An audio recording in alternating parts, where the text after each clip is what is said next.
এখন বলা চলে বিভিন্ন জায়গাতেই কাজ বন্ধ হয়ে গেছে, আর সামনে ধরুন বর্ষাকাল আসছে, মানে কি পরিস্থিতি আছে, কি ভাবছেন এই ব্যাপারে বা কি বলবেন? প্রথমেই আপনাদের আমি নমস্কার জানাই। আমাদের এখনও শপথ গ্রহণ হয়নি। আমাদের শপথ গ্রহণ আর দু একদিনের মধ্যেই হবে। মন্ত্রিসভাও গঠিত হবে। ঘাটাল মাস্টার প্ল্যানের পরিকল্পনা হয়েছিল বহু বছর আগে। তখনকার যে ভৌগোলিক অবস্থা ছিল, সেই ভৌগোলিক অবস্থা সম্পূর্ণরূপে পাল্টে গেছে। তৃণমূল কংগ্রেস তাদের নিজেদের ইচ্ছায় জোর করে বলছিল ঘাটাল মাস্টার প্ল্যান করবে। আপনারা দেখেছেন যে ঘাটাল মাস্টার প্ল্যানের বদলে তারা বালি তোলার প্ল্যান করছে। আপনাদেরই এই 1 নাম্বার আমাদের পিতপুরের এই পীরতলার কাজ দিয়ে যে রাস্তাটা গেছে নদী পর্যন্ত, আপনারা দেখবেন সেখানে বালি তোলার মহড়া পড়ে গেছে। তারা ঘাটাল মাস্টার প্ল্যানের কিছুই করতে পারেনি। ঘাটাল মাস্টার প্ল্যান করতে গেলে একদিকে আপনারা দেখবেন যখন আমাদের এই ডিভিসি বা কংসাবতী ব্যারেজ ট্যারেজগুলো জল ছাড়ে, সেই সব জলে আমাদের ঘাটাল, চন্দ্রকোনা এবং গোঘাট, আরামবাগ, খানাকুল সহ বহু এলাকা জলমগ্ন থাকে। একবারে হাওড়ার উদয়নারায়ণপুর থেকে ভাটোরা, চিদনান, পানশিউলি বিভিন্ন জায়গা জলমগ্ন থাকে। তাহলে ওই সরু নদী যদি ড্রেজিং করে দেয়, তাহলে তার উপর দিয়ে কি এত জল প্রবাহিত হতে পারে? তাহলে তখনকার যে নকশা ছিল, তখন ঘাটাল শহর এত তার পরিধি বাড়েনি, বিভিন্ন শহর তার এত রমরমা হয়নি, বিভিন্ন বাঁধ তখন সেই নির্মাণ হয়নি। তখনকার সময়ে যে পরিকল্পনা ছিল, সেই পরিকল্পনা অনুযায়ী এখন বহু ঘরবাড়ি ভাঙতে হবে, মানুষের বাস্তুচ্যুত হবে, বহু জমি অধিগ্রহণ করতে হবে। এসব না করে ঘাটাল মাস্টার প্ল্যান সঠিক রূপ দেওয়া যাবে না। ওই আমি নদীতে একটু গর্ত করলাম, কি নদীর পাড় একটু বাঁধিয়ে দিলাম, তাতে কি ওই আরামবাগ, খানাকুল, গোঘাট তার জল ওই নদী দিয়ে প্রভাবিত হতে পারে? এটা কখনোই সম্ভব নয়। তার মানে নদীকে চওড়া করতে হবে। আগেকার যা প্ল্যান ছিল, সেই প্ল্যান আমাদের ইস্তাহারেও আছে ঘাটাল মাস্টার প্ল্যানের কথা। কিন্তু ঘাটাল মাস্টার প্ল্যান একটা সুদীর্ঘ বহুদিন ধরে ঘাটাল মাস্টার প্ল্যান হোক, ঘাটালের অধিবাসীরা চায়।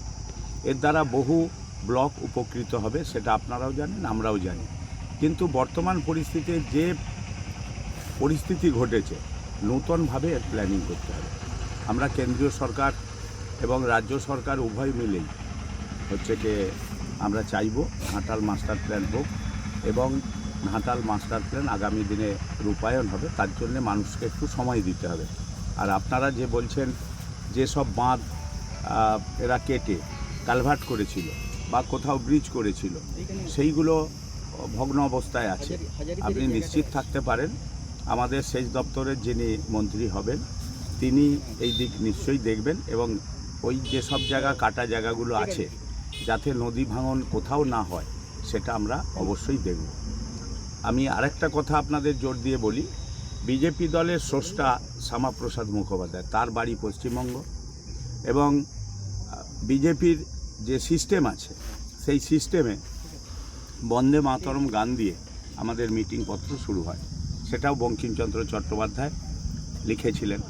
তাই স্বাভাবিকভাবে সেখানে আর আমাদের বিশ্বকবি রবীন্দ্রনাথ ঠাকুর আমাদের শেষ হয়, জাতীয় সঙ্গীতের মধ্য দিয়ে। তাই স্বাভাবিকভাবে 3 জনই বাঙালি। এই 3 জন বাঙালিকে নিয়ে আজকে সর্বভারতীয়ভাবে আমরা গর্ব অনুভব করছি যে ভারতীয় জনতা পার্টি তার যে রাজ্যগুলো পেয়েছে, অল কর্মী এবং সেখানকার সমর্থক, মন্ত্রী, নেতা সকলকেই এই 3 জনের অনুসরণ করতে হয়েছে। তাই আমাদের ইনডোর মিটিংয়েও ঠিক হয়েছে, পশ্চিমবঙ্গ অতীতে যেরকম ভালো অবস্থায় ছিল, পশ্চিমবঙ্গকে সেই অবস্থায় আমাদের সরকার ফিরিয়ে আনবে। আপনারা একটু সময় দিন, আপনারা দেখবেন শুধু ঘাটাল মাস্টার প্ল্যান নয়, আরও অনেক কিছু কাজ হবে যেটা আমাদের পশ্চিমবঙ্গের কল্যাণে লাগবে। ঘাটাল মহকুমা জুড়ে 3টে সিটেই বিজেপি। আমাদের এবারের যে নির্বাচন হয়েছে, প্রায় বেশিরভাগ বিধায়ক, বেশিরভাগ আসনেই আমরা জয়লাভ করেছি। তো এত ধরুন আমরা সিটে জয়ী হয়েছি, অনেক ভালো ভালো লোক আছে, আমাদের চেয়েও অনেক দক্ষ প্রশাসক আছে। তাই স্বাভাবিকভাবে আমরা যে জিততে পেরেছি, এই তৃণমূল সরকারের পতন হয়েছে, এতেই আমরা খুশি। এবং কেউ যদি কাজ করবে বলে মনে করে, সে বিধায়ক হলেও করতে পারবে আর মন্ত্রী হলেও করতে পারবে। আর মন্ত্রী হলেই যে সবাই সব কাজ করতে পারে এরকম কিন্তু ঘটনা নয়। অতীতেও আপনারা দেখেছেন তৃণমূল কংগ্রেসেরও অনেক মন্ত্রী ছিলেন, আবার অনেকে কেন্দ্রীয় সরকারেরও মন্ত্রী ছিলেন, তারাও সব কাজ করতে পারে না। যদি কাজ করার ইচ্ছে থাকে তাহলে মন্ত্রী হলেও করতে পারবে আর সদস্য হলেও করতে পারবে।